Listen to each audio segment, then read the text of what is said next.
क्या मसीही भाई बहनों को बीमा पॉलिसी कराना चाहिए या नहीं कराना चाहिए? हेल्थ इंश्योरेंस कराना चाहिए या नहीं कराना चाहिए?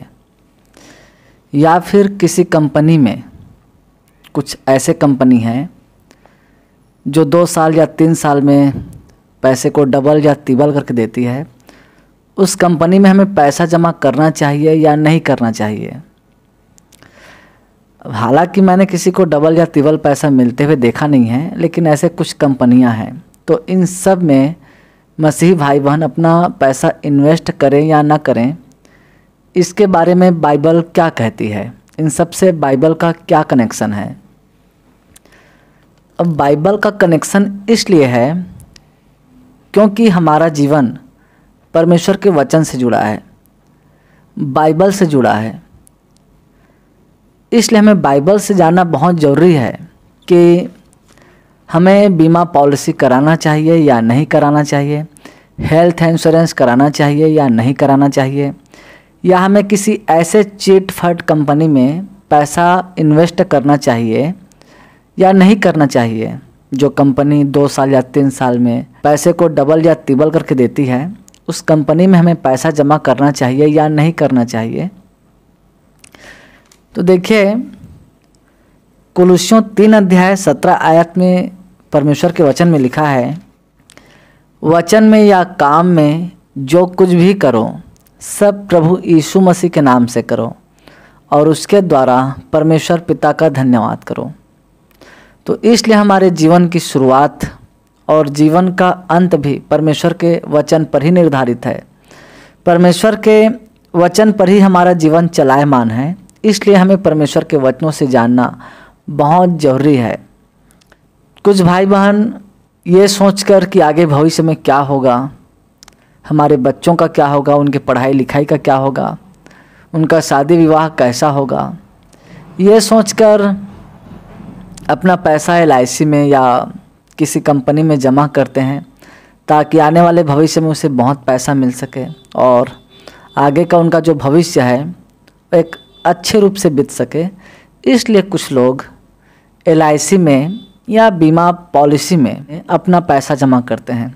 कुछ लोग अपने स्वास्थ्य को लेकर चिंतित रहते हैं कि अगर भविष्य में कुछ हो जाएगा तो हम कहाँ से इतना पैसा लाएंगे, इसलिए अपने हेल्थ का भी इंश्योरेंस करते हैं।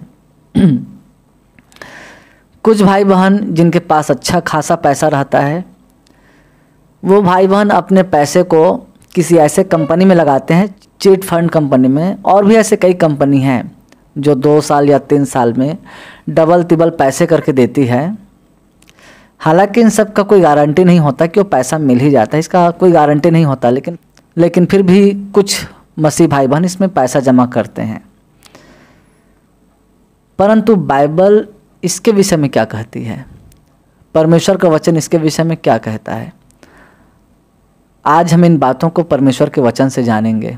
इन बातों को बताने का मेरा उद्देश्य ये है क्योंकि जितने भी लोग प्रभु यीशु मसीह पर विश्वास करते हैं, प्रभु यीशु मसीह को संपूर्ण मन से अपना उद्धारकर्ता स्वीकार किए हैं, प्रभु यीशु मसीह को अपना स्वामी, अपना राजा, अपना मालिक, अपना सब कुछ मानते हैं, तो क्या हमारा जीवन, हमारा ऐसा काम करना प्रभु के इच्छा के अनुसार है या नहीं है?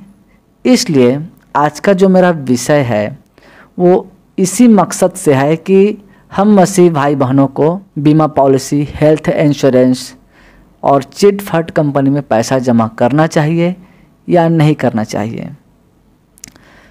परमेश्वर के वचन में लिखा है, मत्ती रचित सुसमाचार 6 अध्याय और उसका 31, 32, 33 और 34 आयत में, और यहाँ पर परमेश्वर का वचन कहता है, इसलिए तुम चिंता करके यह न कहना कि हम क्या खाएंगे।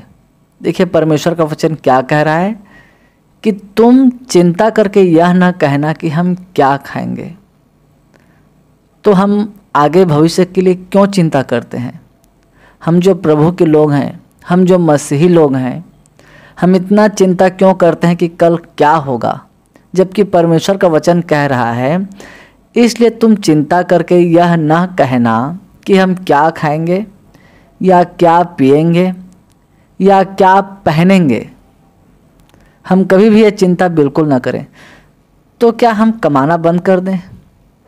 ऐसा परमेश्वर का वचन नहीं कह रहा है। हमें परिश्रम करना चाहिए, हमें मेहनत करना चाहिए, हमें मेहनत करना है, परिश्रम करना है, अपने परिवार के लिए 2 पैसे कमाना है, 2 पैसे जमा करना है, लेकिन कल के लिए चिंता नहीं करना है। ये परमेश्वर का वचन कह रहा है। अगर हमारे पास कुछ पैसे अधिक हैं तो अपने पैसे की सिक्योरिटी के लिए हम अपने पैसे को किसी गवर्नमेंट बैंक में हम जमा कर सकते हैं ताकि वो सुरक्षित रहे। और गवर्नमेंट बैंक कभी भागती नहीं है, वो कभी जाता नहीं है। लेकिन बाकी जो बैंक है और बाकी जो कंपनी है उसकी कोई गारंटी नहीं होती कि वो रहेगा या नहीं रहेगा। परमेश्वर का वचन कह रहा है कि इसलिए तुम चिंता करके यह न कहना कि हम क्या खाएंगे या क्या पिएंगे या क्या पहनेंगे, क्योंकि अन्य जाति इन सब वस्तुओं की खोज में रहते हैं। देखिए, जो संसार के लोग हैं, जो महान परमेश्वर को नहीं जानते, जिनका जन्म स्वर्ग राज्य में नहीं हुआ है, जो सच्चे प्रभु को नहीं जानते, जिनका स्वर्गीय राज्य में कोई धन नहीं है, जिनका जीवन परमेश्वर से अलग है, वे सब भाई बहन इन सब वस्तुओं की खोज में रहते हैं। मतलब अन्य जाति लोग, संसार के लोग इन सब वस्तुओं की खोज में रहते हैं।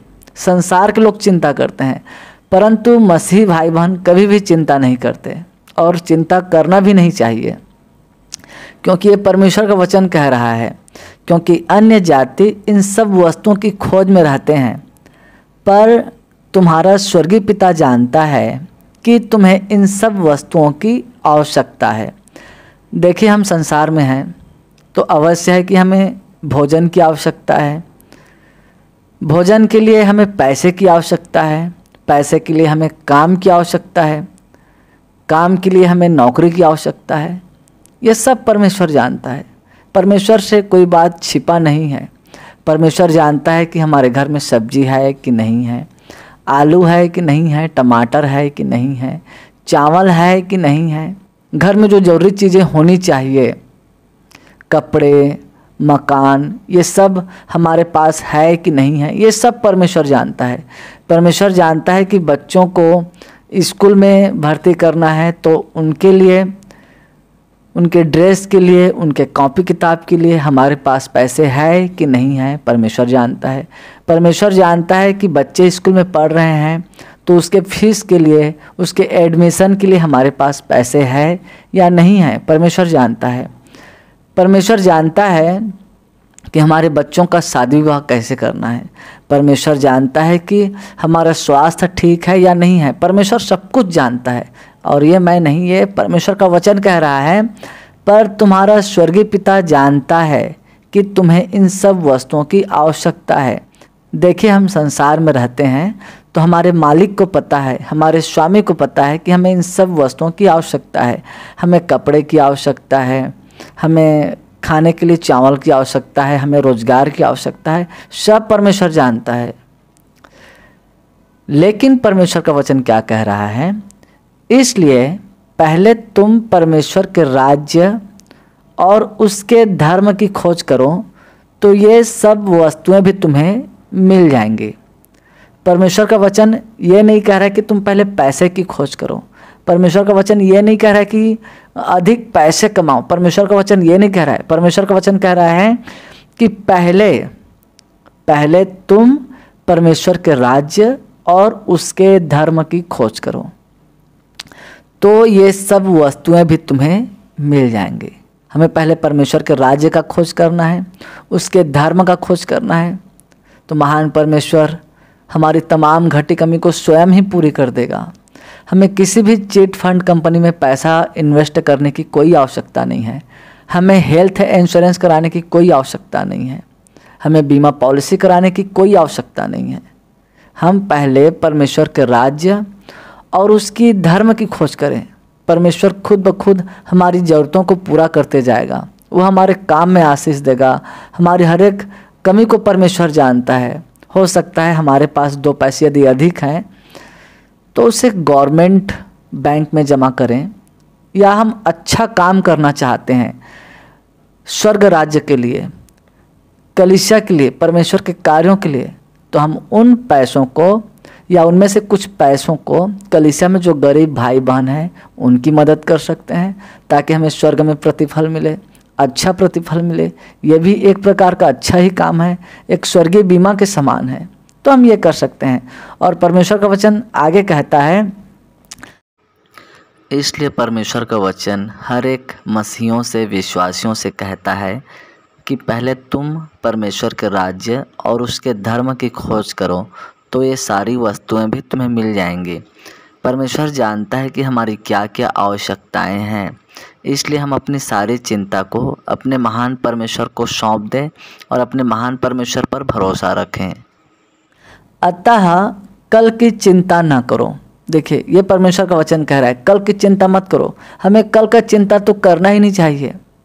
तो फिर ये बीमा पॉलिसी, हेल्थ इंश्योरेंस और चिट फंड कंपनी में अपना पैसा इन्वेस्ट करना, इन सब का तो कोई सवाल ही नहीं उठता।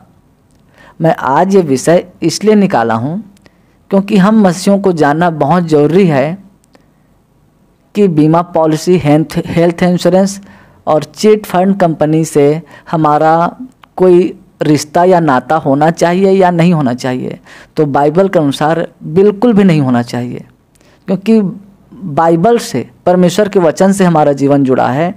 तो हमारा कांटेक्ट बाइबल के वचन से है। तो जिस कांटेक्ट से हम जुड़ना चाहते हैं, क्या वो बाइबल के अनुसार है या नहीं है? अगर नहीं है तो हमें उन चीज़ों में नहीं जुड़ना है।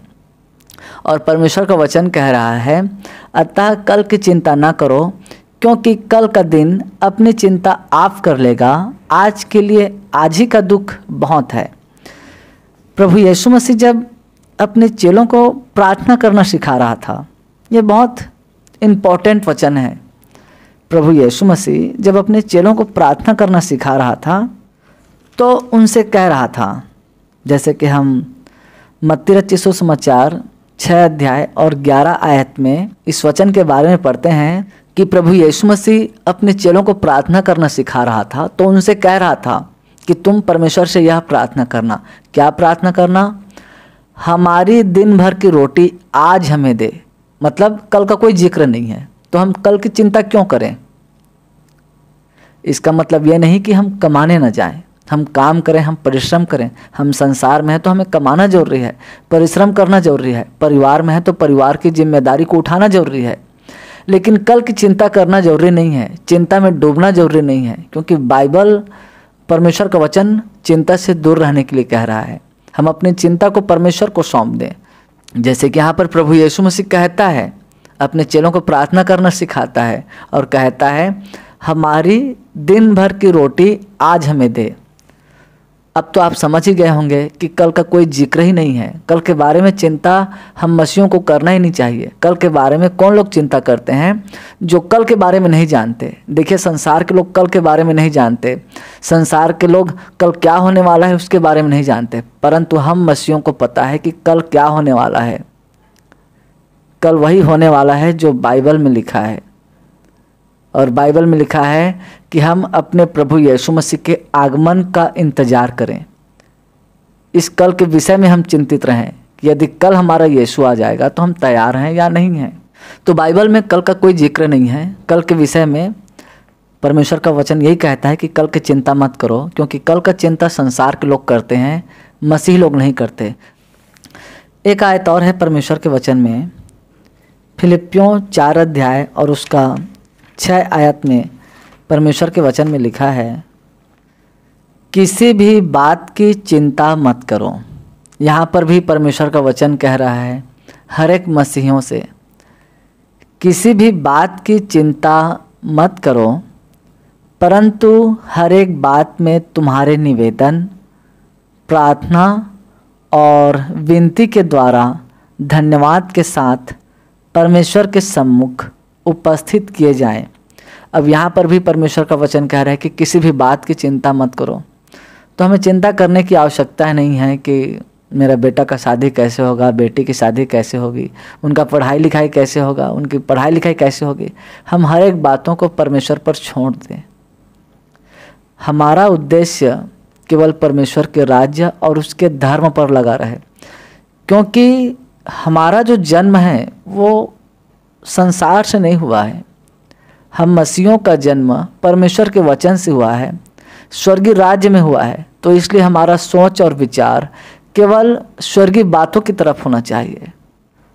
और हाँ, यदि हम संसार में रहते हैं तो कुछ बातें हमारे मन में आती है, घर के प्रति, परिवार के प्रति कुछ बातों को लेकर हम चिंतित रहते हैं।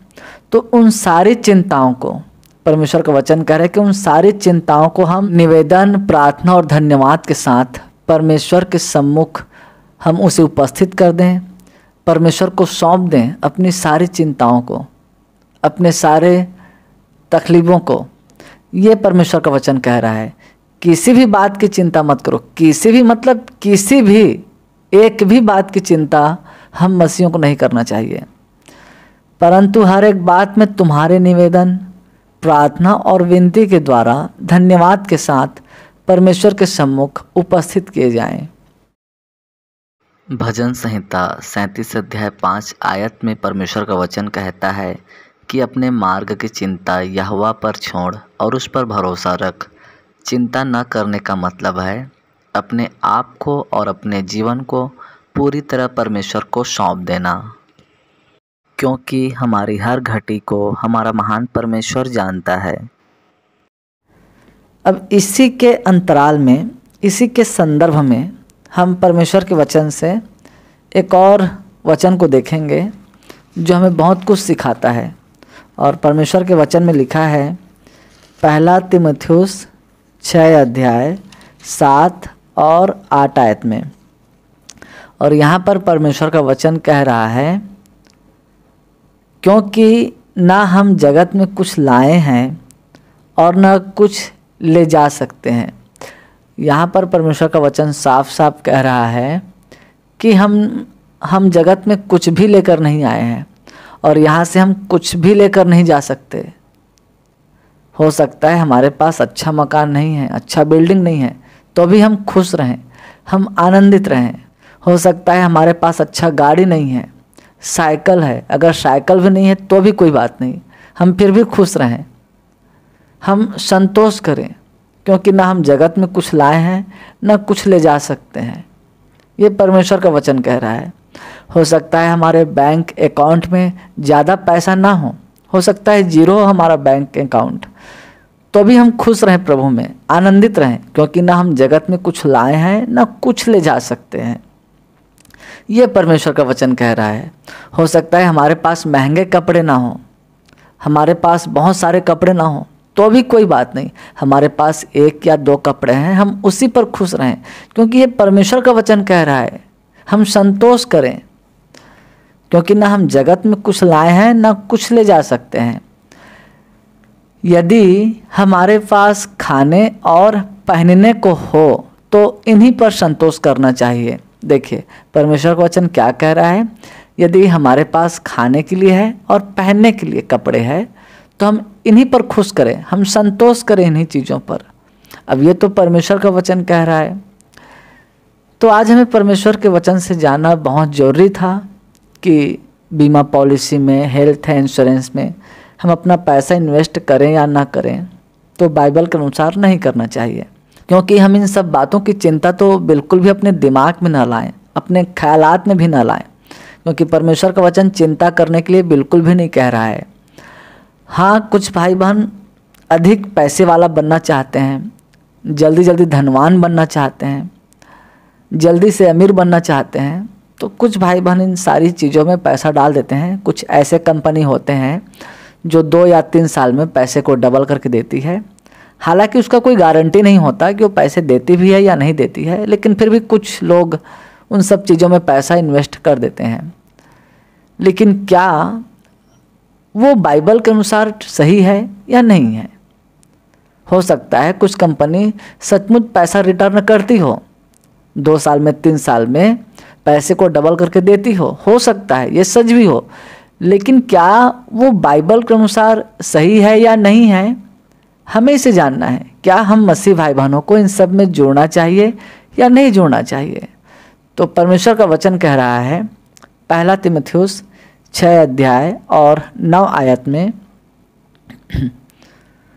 पर जो धनी होना चाहते हैं, देखिए कोई भी मसीह भाई बहन जल्दी जल्दी धनवान बनना चाहते हैं, जल्दी जल्दी पैसे वाला बनना चाहते हैं।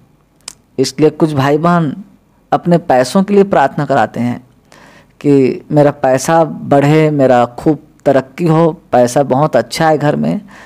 तो ये लालच की प्रार्थना है। ऐसा प्रार्थना कराने वाले भी सही रास्ते पर नहीं जाते, परमेश्वर के स्वर्गीय मार्ग से भटक चुके होते हैं।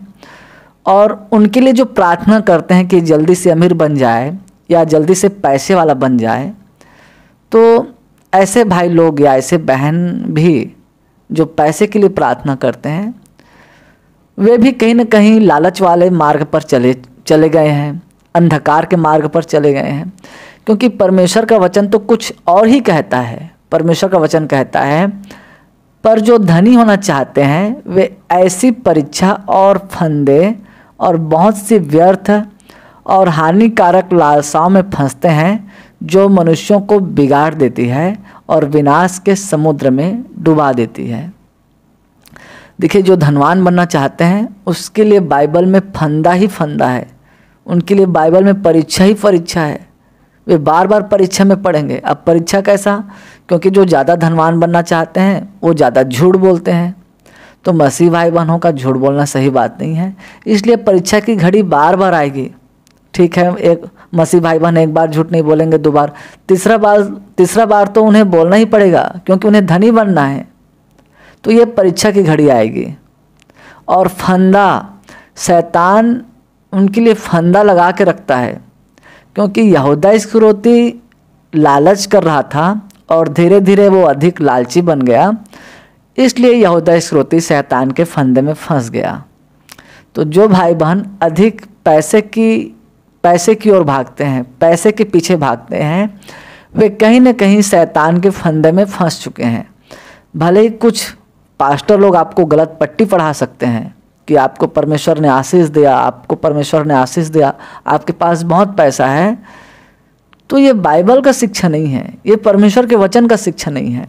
वे कुछ अधिक भेंट वेंट पाने के लालच में, अधिक दान पाने के लालच में इस तरह से मीठी मीठी बात कर देते हैं। लेकिन हमें आज परमेश्वर के वचन से जानना है, क्योंकि हम ज़्यादा यदि धनवान बनने की कोशिश करेंगे या ज़्यादा हम धन के पीछे भागेंगे तो अवश्य है कि हमारे लिए शैतान का फंदा तैयार है। हम बार बार परीक्षा में पड़ेंगे। और बाइबल में लिखा है, जो मनुष्यों को बिगाड़ देती है, हमारे मसीही जीवन के स्वभाव को बिगाड़ देती है। अधिक पैसा का लोभ, अधिक पैसा का लालच हम मसीहों के स्वभाव को, हमारे चाल चलन को बिगाड़ देती है और विनाश के समुद्र में डुबा देती है। ये परमेश्वर का वचन कह रहा है। क्योंकि रुपये का लोभ सब प्रकार की बुराइयों की जड़ है। देखिए, पैसों का लालच सब प्रकार की बुराई की जड़ है। आज भाई भाई में पैसे को लेकर, पैसे के लेन देन को लेकर झगड़ा हो जाता है। प्रॉपर्टी को लेकर बाप बेटों में झगड़ा हो जाता है। प्रॉपर्टी को लेकर कई लोगों में झगड़ा हो जाता है। पैसे को लेकर पति पत्नी में झगड़ा हो जाता है। रुपये का लोभ, रुपया होना, पैसे होना गलत चीज़ नहीं है, ये अपने आप में कोई गलत नहीं है, लेकिन रुपये का लालच करना बुराई की जड़ है। रुपए के पीछे भागना बुराई की जड़ है, क्योंकि रुपए के लालच में बड़े बड़े अफसर घूस लेते हैं। पैसों के लालच में कुछ लोग मारपीट करते हैं। पैसों के लालच में अच्छे लोग जो अच्छा कहलाते हैं, जो अच्छे पद पर हैं, वो घूस लेते हैं पैसे के लालच में। पैसे के लालच में कुछ लोग अपने इंसानियत को बेच देते हैं पैसे के लालच में।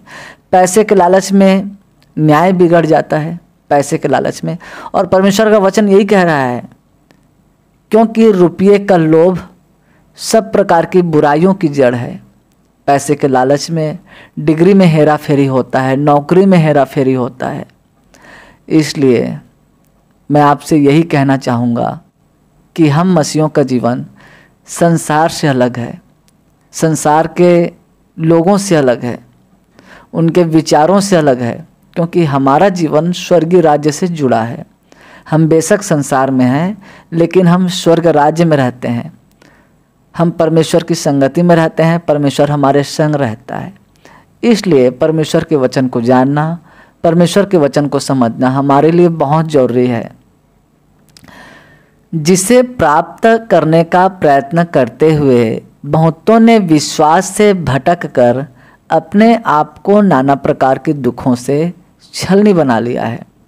अब परमेश्वर का वचन कह रहा है कि पैसे के अधिक लालच के चक्कर में कुछ भाई बहन अपने विश्वास से भटक चुके हैं और अपने आप को नाना प्रकार के दुखों से छलनी बना चुके हैं।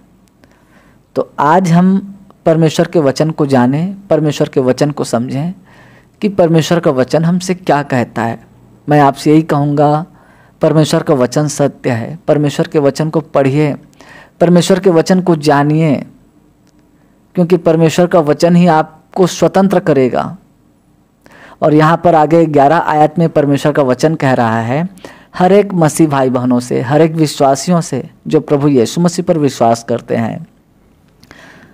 पर हे परमेश्वर के जन, क्या कह रहा है? हे परमेश्वर के जन, हर एक मसीह भाई बहन परमेश्वर के जन है। तो इन सब बातों से भाग, मतलब पैसे के जो पीछे भाग रहा है उसके पीछे भागना बंद कर दे, उसके पीछे भागना बंद कर दे। और हमें किसके पीछे भागना है? मसीह भाई बहनों को किसके पीछे जाना है? और धर्म और भक्ति, विश्वास, प्रेम, धीरज और नम्रता का पीछा कर। हमें परमेश्वर का वचन इसके पीछे भागने के लिए कह रहा है।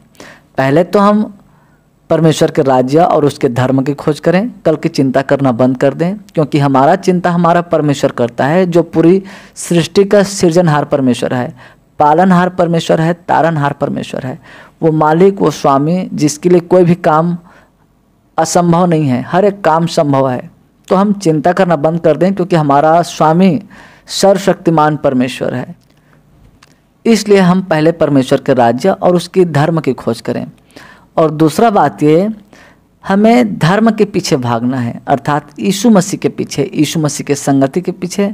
और भक्ति, हमारा भक्ति सही रूप में होना चाहिए, पैसे का भक्ति नहीं, धन का भक्ति नहीं, यीशु मसीह का प्रति, यीशु मसीह के प्रति सच्ची भक्ति। और विश्वास, हम इस संसार में रहकर अपने विश्वास पर अटल रहें। और प्रेम, मसीह के प्रेम में हम पक्के बने रहें, उस प्रेम के पीछे जाना है, पैसे का प्रेम नहीं। क्योंकि परमेश्वर का वचन कहता है तुम परमेश्वर और धन दोनों की सेवा नहीं कर सकते। तो कौन से प्रेम की बात कर रहा है? परमेश्वर के प्रेम, धन के प्रेम की बात नहीं कर रहा है। यहाँ पर परमेश्वर का वचन परमेश्वर के प्रेम की बात कर रहा है। धीरज और नम्रता का पीछा कर। इसलिए हम अपने जीवन में धीरज धरें, दुख के समय धीरज धरें, तकलीफ के समय धीरज धरें और नम्र स्वभाव के बने रहें।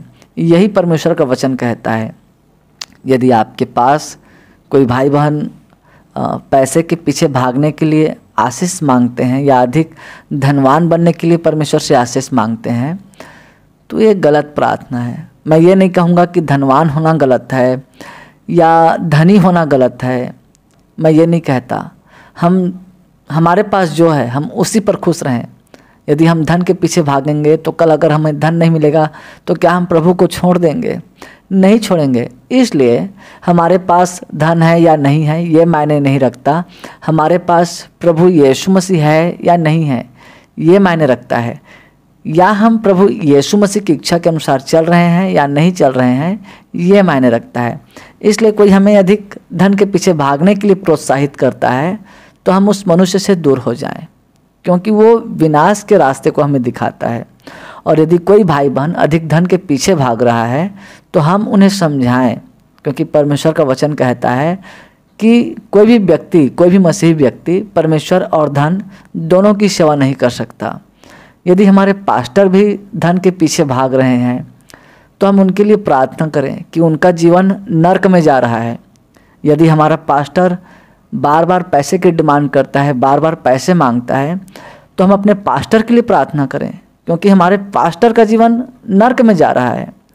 यदि हम अपने प्रचारक से, अपने पास्टर से प्रेम करते हैं तो उनके जीवन को बचाएं, क्योंकि उनके द्वारा बहुत सारे लोग सीखते हैं।